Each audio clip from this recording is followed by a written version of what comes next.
pwedeng stabs. So, So guys, magbabalat ako ng Indian mango. pero Leon kasi, hindi lahat Balatan ko daw, sabi ng mga anak ko. pwede siyang dagdag, pwedeng yung word na yun pang S lang. Baka yung word na yun pang letter B, tas dagdag ng S. Pwede rin, pwede mapangit yun sa ay, hindi ko ganun mabase. Pero kung hindi ka familiar sa word, pwedeng ganyan, pero wag kang ganun sa lahat. Mamamali ka. Makinig. If a noun ends with an O, letter O, that follows a constant. May naririnig kayo? Suffix. Nag-aaral yung apo ko. For example, hero. Heroes. Hero. Tinuruan ng bunso. Ano dadagdag? Yes. Kasi may exam daw bukas. Potatoes. Potatoes. If a noun ends with an O that follows vowels, add S. Radio. Huh? Radio. Dagdag daw ng S. Radios. Leon, anong pagkakaiba? Tatanungin kita, anong pagkakaiba ng kung ang noun ends with O that follows a constant at dadagdagan ng ES? At ano pa rin pagkakaiba ng noun ends with an O that follows a vowel? Dadagdag ng E ng S. Hindi mo alam, di ba? Alam mo ko, ano pagkakaiba? Mali ka. Titingin ka sa dalawang letters sa dulo. Kasi sabi, O na constant, ibig sabihin, bago mag-O, ano yung letters na yun? Constant or vowel? Kung constant, ang dadagdag mo, ES. Alam mo ba yung constant? Wala sa A, E, O, U. So, kung constant, halimbawa, hero. O yung dulo, ano yung letter ng... O, alam ko na. Makinig ka muna kasi. Ang constant, wala sa vowels, tapos ang hero, dahil wala siya sa ano, O, asan doon ang wala? dahil wala siya, ay dahil nasa vowels siya, Mali. ay, Diba? o yun. O. Ano dadagdag mo? S or ES? Mani ba, diba? Yes. Huwag ka kasi nang ulali. Ang patang mo. Timeo! Leon, umayos ng ano. Hindi na sarap yung ano eh. Feel ko mag-perfect ko kapag ako makinig ka. Kasi parehas sila ng situation. Ngayon, babase ka sa dalawang letters sa dulo ng word. Kapag daw, ang dulo or yung pangalawang letter sa dulo ay constant, wala sa A, E, I, O, U, ES ang idadagdag. Kapag naman parehas yung dalawang letters sa dulo, vowels, nasa A, E, I, O, U, S lang. Ngayon, yung hero, ano siya, constant or vowels? Kararating lang namin guys magsimba. Sabi ko diba dalawang letters sa dulo? Ano yung Tapos kumain na rin hero? kami sa labas. Spell ng hero. Para hindi na Hindi kita mag-ano. Anong spelling ng hero? H-E-R-O. Ano yung dalawang letters sa dulo? R. Ano ang R? Pangalawa, di ba? Pangalawa sa dulo. So, pangalawa pa sa dulo titingin. Okay. Tingnan mo to.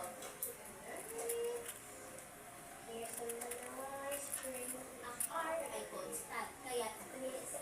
Ang E ay constant, kaya S. Ito,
ganito ang spelling niyan.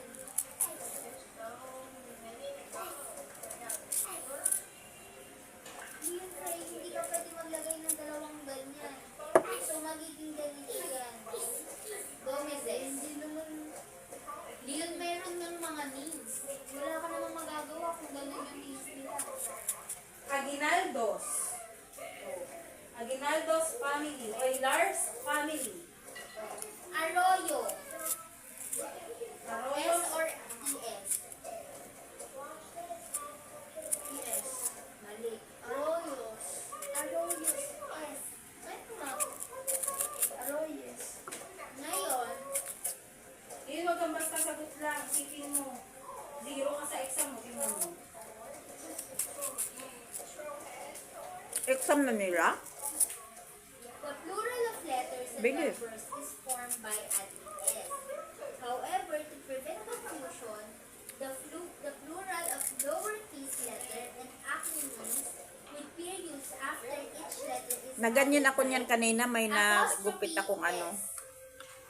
Ano ang merong, di ba sa numbers, idadagdag ng S, meron din sa mga acronyms Sabi ko, ikaw na lang or magupit. mga lowercase na letters na apostrophe S ang nilalagay. For example, OFWs.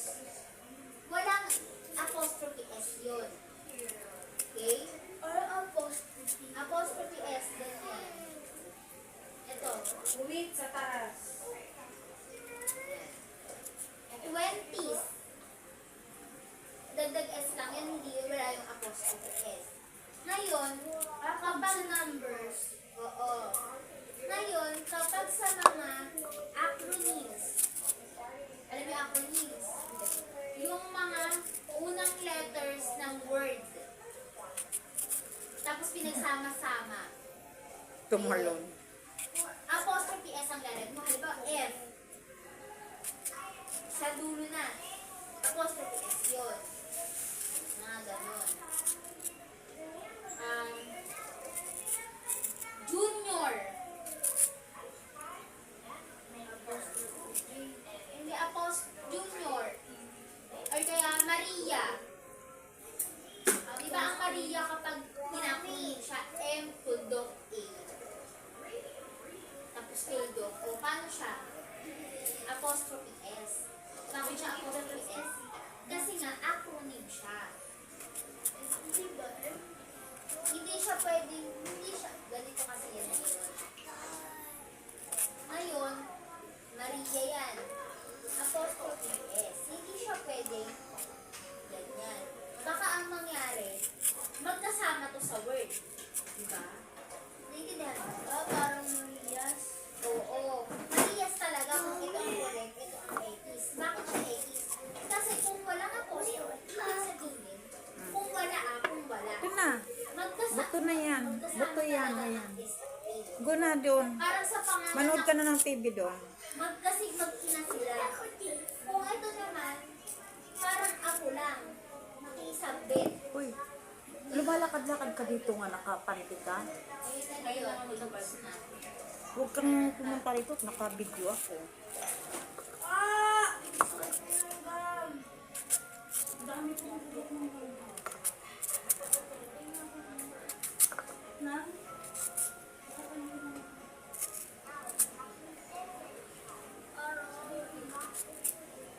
Pagod na pagod ang bibing ni Mami.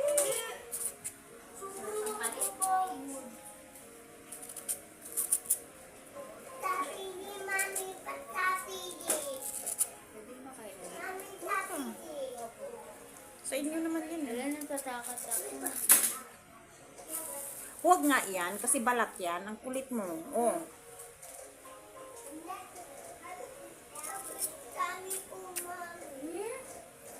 Kahit dito mo sabihin.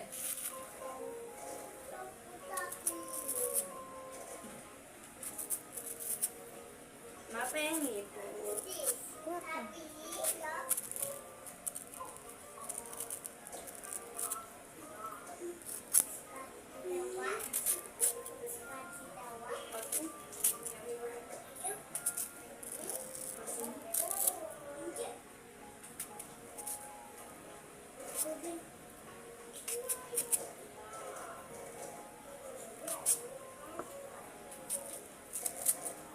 Uy, wag ka dyan. Nakulit si Kulot, oh. Kuya, kunin mo nga yung cellphone sa bag ko. Cellphone bag. Ang kulit mo dyan.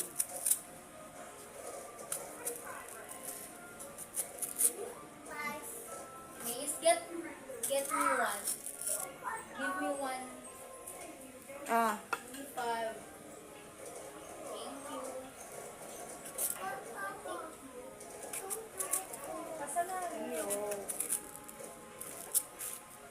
dandahan kasi binidyohan ko pa yan. Isa-isa lang, Leon. Mamaya. Ang kulit.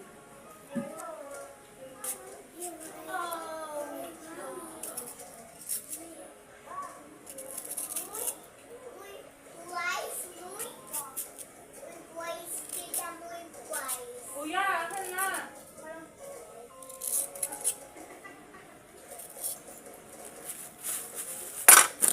Ano yun, Tay? Para maupuan ko, tanggalin yung bag mo. Huwag mo kung saan saan nilalapag yun kasi like ko alam yung ano mo. Ba't kasi ganyang kulay inano mo? Dark po yun, mami. Paano maging dark yung blue? Black. Oh, yung black yung ano. Pero purple ko ng dark yung light.